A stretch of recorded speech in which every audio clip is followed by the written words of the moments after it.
மாண்புமிகு எதிர்க்கட்சித் தலைவர் அவர்கள்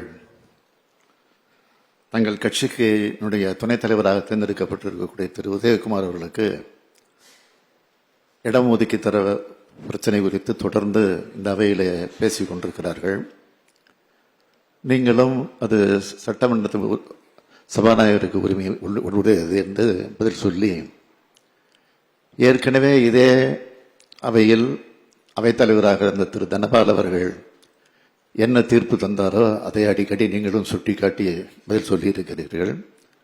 இருந்தாலும் நான் கேட்டுக்கொள்ள விரும்புவது நம்முடைய சபாநாயகர் அவர்களை எதிர்க்கட்சி தலைவர்கள் எடுத்து வைத்திருக்கக்கூடிய கோரிக்கையை மறுபரிசீலனை செய்து அதற்கு ஆவணம் செய்யுமாறு தங்களிடம் நான் உரிமையோடு கேட்டுக்கொள்கிறேன். முதலமைச்சர் அவர்கள் கனிவோடு பரிசீலனை செய்து நடவடிக்கை எடுக்க வேண்டும் என்று கூறியிருக்கிறார்கள்.